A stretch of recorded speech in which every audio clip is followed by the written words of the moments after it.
All right, sometimes I see stories in the news and I think there will be lawyers with this. One is joining us this morning right now, Dan Del Rio from Rio and Caraway, joining us to help answer some questions. Good morning, thanks for being with us. Morning. All right, so there's an interesting story going on right now about a lawsuit against the maker of an oven because apparently the issue is the glass in the oven door would just shatter out of nowhere. At least that's the claim. What does it take to prove that this would be a successful lawsuit for those people? So these are always interesting. So these are essentially, it's a product defect lawsuit. And so there's two ways you can go about these. One is to say that they don't meet the consumer expectation test, which is that they do not function as a consumer would reasonably expect.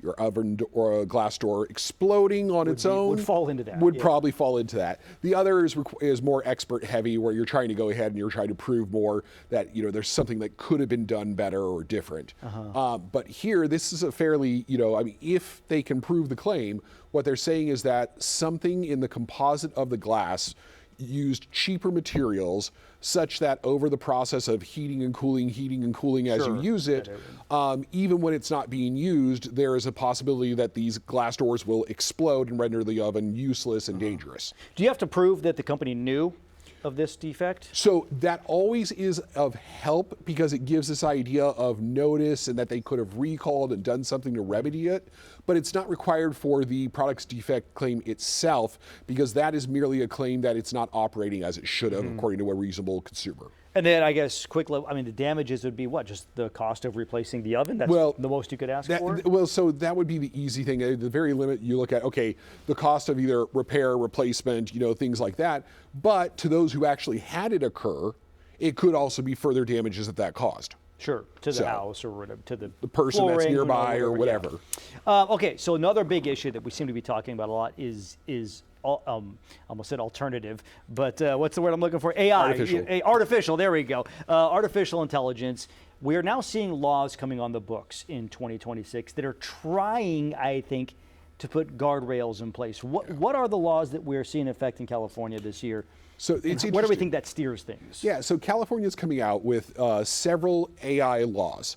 And it's just like you said, it's a very progressive attempt to try to put some level of transparency and some level of guidance to where this is not allowed.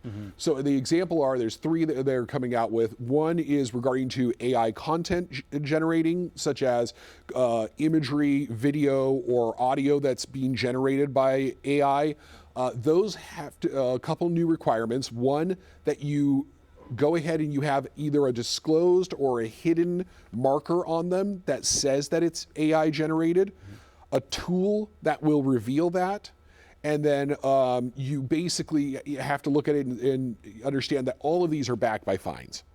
So they're creating a new landscape that there is supposed to be basically public disclosure that something is AI or not AI. The next area where this is coming out is in AI chatbots. Again, a very, very sharp disclosure. You have to be able to tell that it's AI. It has to disclose itself as AI. And then also some content limitations where, especially with minors, things that have to do with self-harm, suicide, or sexual content are all going to have to be curtailed.